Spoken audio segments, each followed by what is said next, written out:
What horrid secrets do your parents have and are oblivious to you being aware of? Story 1. This isn't really my parents' secret, more of a secret about someone else they kept hidden from me. When I was 7, my best friend passed away. My parents got a phone call the morning after he passed, and I remember watching the color drain from my mom's face when she answered the phone. I asked her what was wrong, and she assured me that I didn't need to worry, and she would tell me after school. She did, and my heart broke. He lived about an hour away from me at the time, so we didn't go to the same school, and nobody that I knew him, so nobody had heard anything about his death, which was probably a good thing for both me and my parents. I found it odd that I wasn't allowed to go to his funeral. I don't even remember the excuse my parents gave as to why I couldn't go with them, but I figured it was because they didn't want it to make me upset, so I pretty quickly shrugged it off. Well, later that year, I brought a cheap little heart-shaped locket from one of those quarter machines you find at a pizza place and roller rinks. I decided I wanted to put his picture in it, so I'd always carry him with me and never forget his smile. When I got home, I typed his name into Google Images, and among the top results were a few pictures of him, including one from his memorial. I found one of him with a big, toothy grin and clicked on it, and my heart dropped. Next to the picture was the headline from the article the photo came from. It read, "Police arrest mother in friend's name death." My heart beating 3 times its normal speed, I read the article, and then another. The woman I thought of as my second mother had ended the life of my best friend. The woman who called me Cubby and made me hot chocolate and introduced me to the Jungle Book murdered my brother. I think I kind of went into shock for the next day or so. I couldn't believe it. Anyway, I didn't tell my parents that I knew for 6 or 7 years. I think I was scared of the conversation that would ensue after they found out I knew. Or maybe I just knew they hadn't told me because they felt I wasn't ready and wanted to tell me on their terms, and I had taken that away from them. When I did tell them, it broke their hearts to think that I had been carrying that knowledge with me for so long alone, and that broke mine. I still wear the locket. I bring it with me everywhere, and ever since he passed away, I try to live my life for myself and for him. He deserves the life that was stolen from him. Story 2. My mom tried to manipulate her family and my dad's family into believing that my dad was an abuser and didn't care for his family, which I knew was bullcrap, because my mom was the insane one and would hit my brother and I, and break stuff around the house. My dad is the best man I know. When I got older, my dad told me the truth about divorce, and it was because my mom became a stripper and was cheating on him with men she met at the club. It was even more confirmed when my dad showed me the divorce documents, and when I went to visit my dad's side of the family, I saw pictures where it was obvious my mom was ripped out of all the stories my aunts told me about her. My dad is a Catholic, and said because of that, he tried to keep the family together through all of that, because he doesn't believe in divorce. But my mom begged so she could run away with some man. After a while, my dad let it happen, and not long after, my mom was on her knees begging to get back together. He said no, and that was that. My dad is the most honorable, caring, and intelligent human being. Always treated me with so much love and respect. He was in the U.S. military for 21 years, retired and became a Spanish teacher. Retired last year and moved back to Colombia. My mom tried to guilt trip him into staying, claiming that he was walking out on my brother and I. I'm 21 and my brother is 26. We each have our own jobs and apartments. We told my dad that we wanted him to go and be happy, and of course he went. Who was the one that was there for us when we were crying, begging for our mom while you were out, sleeping with other men? So in conclusion, my dad is the bomb, and I'm going to go to Colombia at the end of this week to see him for the first time in 8 months. Story 3. My mother. She's been the cause of many of my problems through school with bullying. She thinks she's a reptilian witch here to save the world with her psychic prowess, literally, as she ended up dating a classmate's father who found out about this and thus spread this information in nasty instances to ostracize me, belittle me, and make me feel utterly worthless. I wanted to kill myself at times, and as a young, I reflected my current self-hatred onto her, but kept it to myself. I festered in that quiet hate for what she caused my life to be. Why couldn't my mother be normal? Then came the realization one day when me and my father were alone and drinking the night away. He let me know about the evil and vile things my grandfather had done to her and her sister as a child. That he thought he could help her to be the wondrous, beautiful woman she really is and was. He couldn't. No amount of love and compassion can make up for 15 years of senseless abuse and abuse.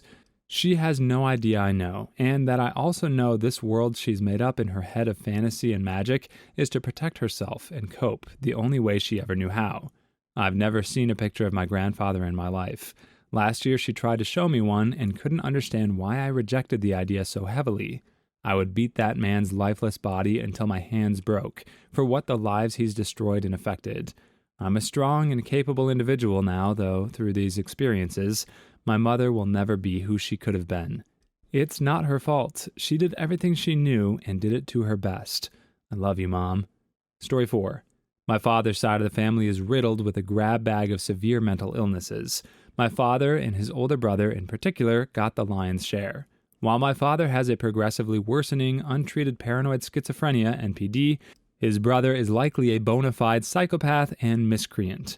When we were 11 to 12, me and my cousin, Psycho's son, spent a summer together because my parents were on the outs and my uncle had a large house in the country and I fit right in with their gang of kids. It was awesome. I spent a whole summer running barefoot in an idyllic Indiana sleepy nowhere town. Right before school was starting back up and I was about to go back to live with my parents, I was helping my uncle and cousin clear up some old farm junk left by the previous owners behind the barn. My cousin cut himself on rusty farm equipment, and my uncle sent him back to the house to have his mom clean him up and maybe go get stitches.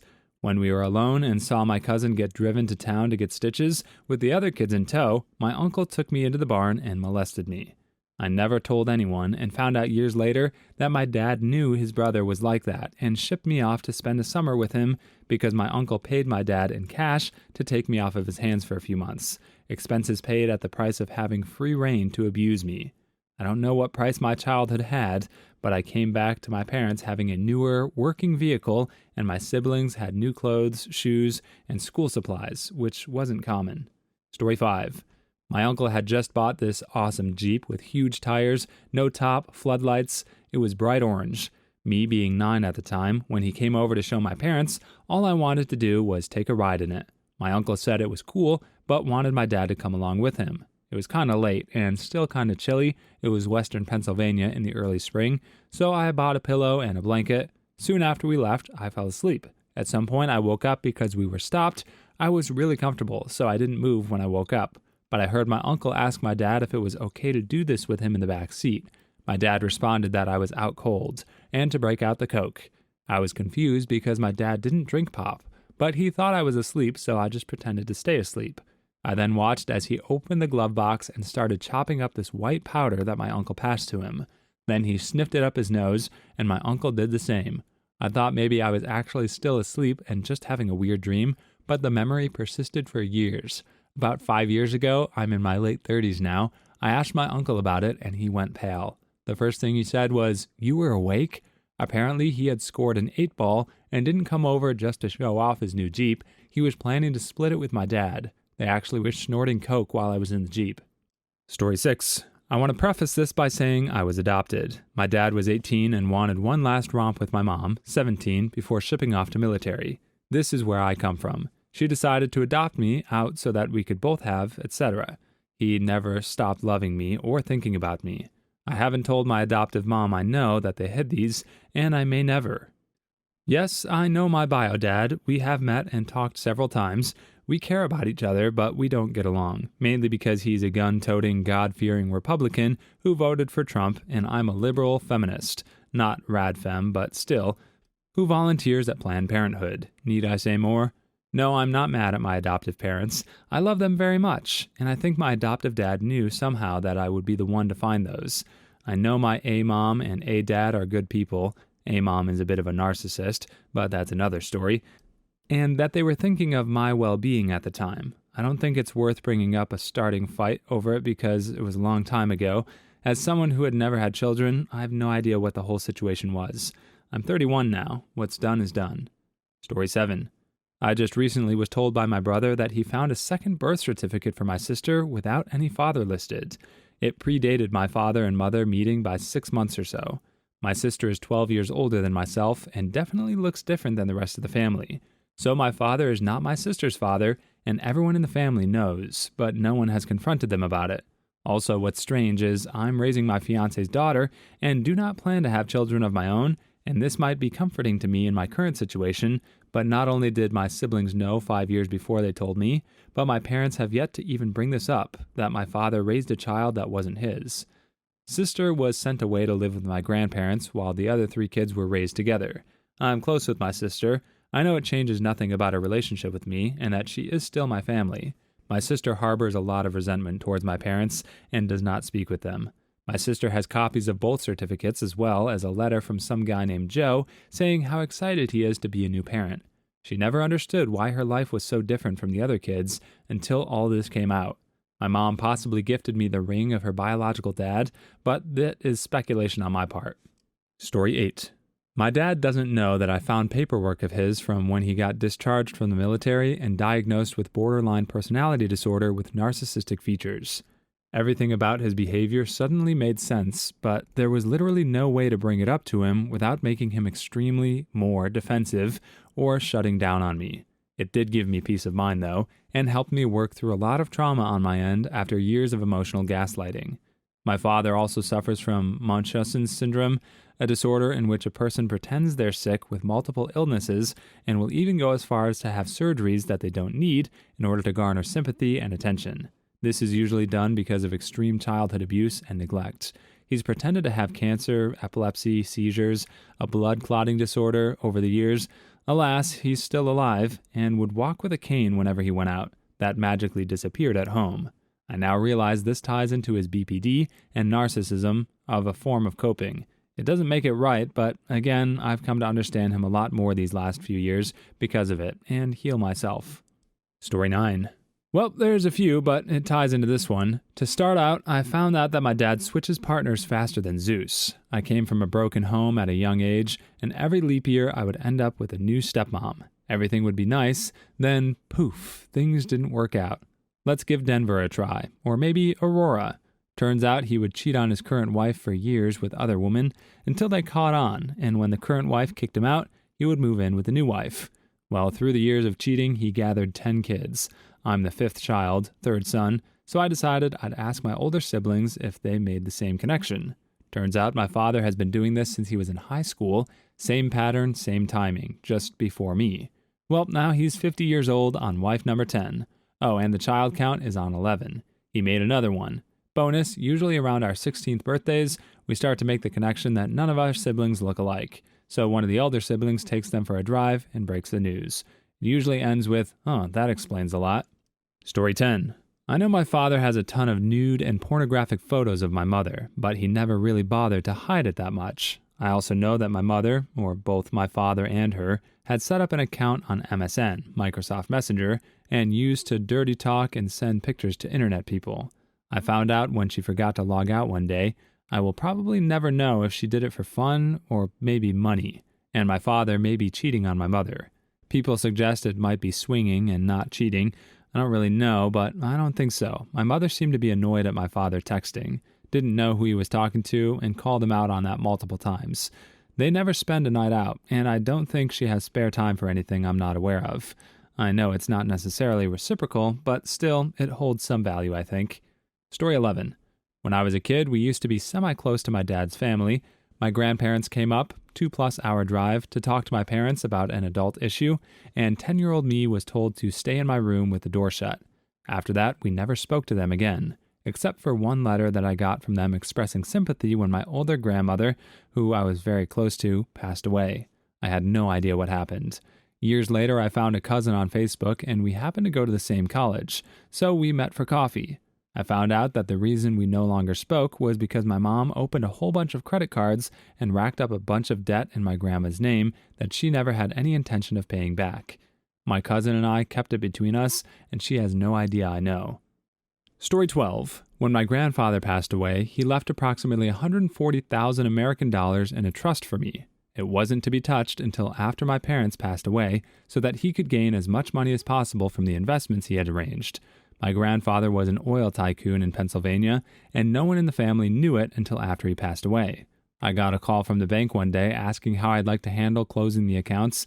I had no idea why, but apparently my parents had been taking medical bills from themselves and altering them to have my name on them, then submitting them to the bank to be reimbursed for paying my medical bills. They had bled the trust completely dry in less than 5 years. They used the money to remodel their home. I don't think I have any recourse. But whatever, I'm 35 and I have my own retirement. It just makes me mad that they would steal from me like that. Story 13. My biological dad passed away when I was 2, car accident going to his next duty station, and not too long after, I got a box of letters he had sent my aunt, uncle, and his parents. Since he passed away when I was so young, I didn't really know him that well. But this treasure trove of letters gave me some real insight into who he was. There were a lot of letters from the time he was in the Navy, before he married my mom, all the way up to not long before he passed. In one set of letters, he discusses with my grandparents how he and my mom aren't getting along. He mentions that they might get a divorce, but he wanted their help in getting custody of me. I think mostly because my mom was born and raised in Ireland and not yet a true citizen of the U.S., so he was afraid he'd never see me again if I went with her. Apparently, she was fine with him taking me. They reconciled, but it's interesting to know that she would have given me up and I'd have grown up in L.A. instead of with her, ultimately on the east coast of the U.S. Story 14. My dad was a soldier in the late 60s, early 70s, and was involved in the NI troubles. His then-girlfriend was a nurse in a Belfast hospital. Now, she didn't give a darn who the injured were. She was a nurse, and it was her job to treat the injured. However, the IRA types found out about her relationship with my dad and didn't take kindly to it at all. One day, she just vanishes after her shift. She was found several days later tied to a lamppost in a Belfast street. She had been kidnapped, beaten, tied naked to the post so she could be tarred and feathered. She was found dead, having frozen to death because none of the locals would help her. I only found out about 2 years ago when the old man just started crying out of the blue as we were having a beer together. That stuff still haunts him. That's the only time I've ever seen him shed a tear. Story 15. My dad used to talk about growing up really poor, having to get food from food banks. It's one of the reasons that now that he owns his own business, he donates to food banks and all sorts of charities all the time, paying it back. Well, it turns out that my father's father owned a massive construction company and made millions of dollars in the 50s and 60s. My uncle was selling massive amounts of cocaine and got busted. My grandfather bankrupted himself, paying off judges and lawyers and all that stuff to keep my uncle out of jail for most of his life. That's why my dad grew up with nothing. He has no idea that I know. Story 16. My dad finally told me about it this past Christmas, but for years he didn't know that I knew that a friend of his shot himself in the head in front of my dad when he was 16. I found out because my mom told me about it when I was like 18 or 19, but I never wanted to pry about it and wanted him to talk about it with me when he wanted to. It definitely explained an incident when I was a kid. My friend and I were playing on my porch with cap guns that looked pretty realistic. My dad saw us pointing these at each other and flipped out, grabbing mine and smashing it on the wall. I was so confused about that, but after I found out, it made a lot of sense. Seeing his son play with a gun and pointing it at someone else must have triggered some memory of that day. Story 17. Found this out from my dad's old college roommate, as my dad has never wanted to talk about this with me. Pops was working in the financial district during 9/11 and was in charge of emergency evacuation for his floor, way high up in one of the bank buildings. Saw the towers fall and had to herd everyone off his floor and out of the building. Apparently, someone had a heart attack and collapsed behind their desk. He didn't find this person, and they ended up dying there in the office. I think my dad might blame himself, at least partially, which, on top of the trauma of witnessing the towers fall firsthand, has led him to locking that part of himself away from the world. One day I want to tell him it wasn't his fault, and he did the best he could. Story 18.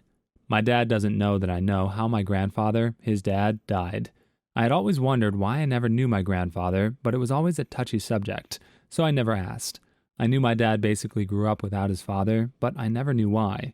When I was about 22 or 23, my brother told me what had happened. My grandfather had committed suicide in front of my dad when my dad was about 8 or 9 years old. Even though I know now, I still won't bring it up. By speaking up and speaking out, we can help reduce the stigma of mental health and raise awareness for those who need it. Story 19. I know that my mom got pregnant at 15 on purpose. She was constantly being shuttled between early 80s foster care and her own terrible family, and she felt like her only way to escape was to get emancipated through marriage.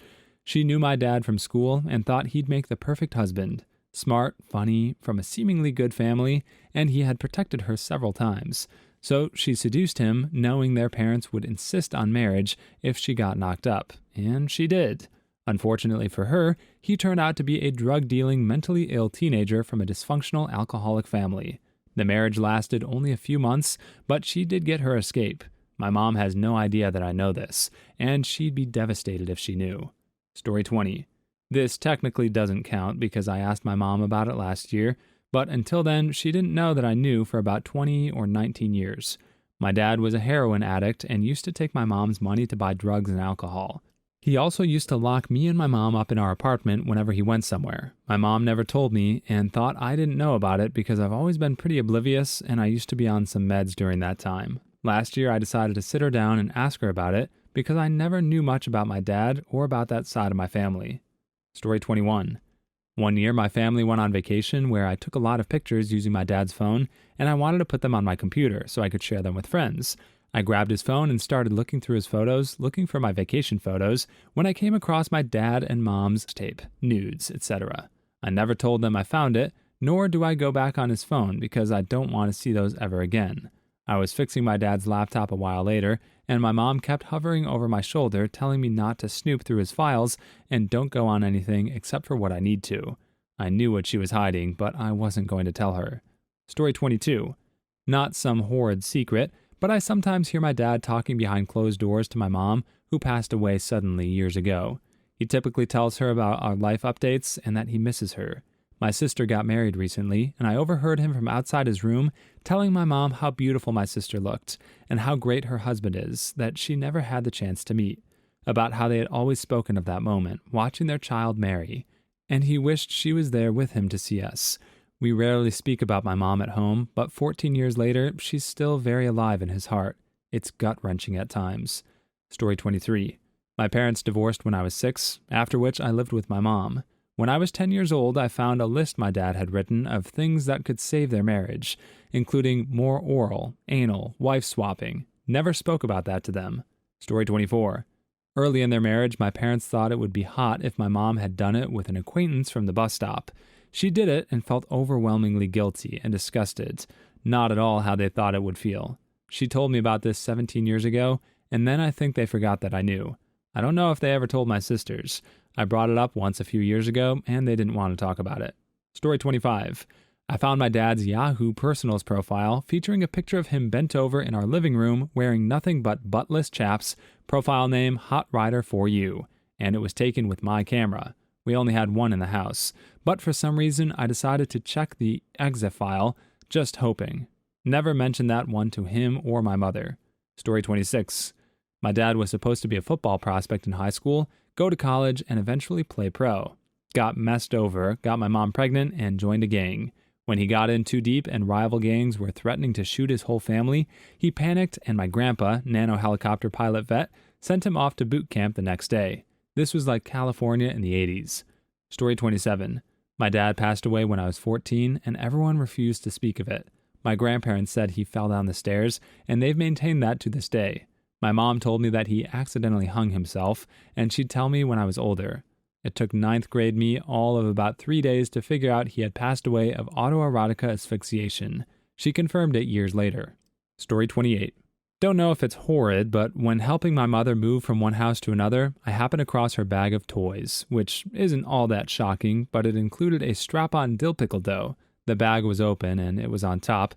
She's been single woman for 20 years and was in her late 50s at the time. I had no idea who she was using it with, nor do I want to know. Story 29. My mother told me the scars on her arm were from an accident, but they were clearly from one or multiple attempts. I knew when I asked her, but I let her lie. Story 30. When I was a kid, my mom had mole removal surgery on her face and came back and had to recover for weeks. Granted, she did have a mole removed on her face, but miraculously, her A's turned into D's. Crazy how that was a side effect of facial surgery. Story 31. Someone tried to end my father's life when he was in his teens. He has scars on his head from where he was beat with a hammer. He doesn't know that I know this, and I only know because I overheard a conversation with my grandmother and her brothers about the incident. Story 32. My mom doesn't know I know she was a virgin when she got married. She's fairly religious and says doing it before marriage is a no-no and kind of looks down at all her siblings and family that have done it and moved in before. You can say you regret it, Mom, but don't be so judgy. Story 33. My parents met due to them being part of the same social circle. They both sold cocaine with my uncle and their friends. Of course, I was demonized for being caught with some weed by the same people who were included in her federal indictments. Story 34. My mom had to do some soul searching for Alcoholics Anonymous. She wrote a list called Life Resentments, and having kids was the first bullet point. Found it while I was looking for my Social Security card to apply for my first job at 16. She kept it in a safe. Story 35. My dad is now with the woman he was cheating on my mom with before she passed away from cancer. No, my father is not named Newt, nor goes by Dr. Seuss. Story 36. I went to my parents' room to wake them to drop me off to school. I saw them out cold, lying naked with a dill pickle dough on the edge of the bed. I was 15. Story 37. My parents got engaged after our drug-fueled 11-day bender in 1979. Firstborn came along in 82. Still married. Story 38. My divorced parents are both cheating on their current spouses with each other. Story 39. I found a poop machine in their closet. Click on one of the videos you see on the screen now, or a Karen will sue you.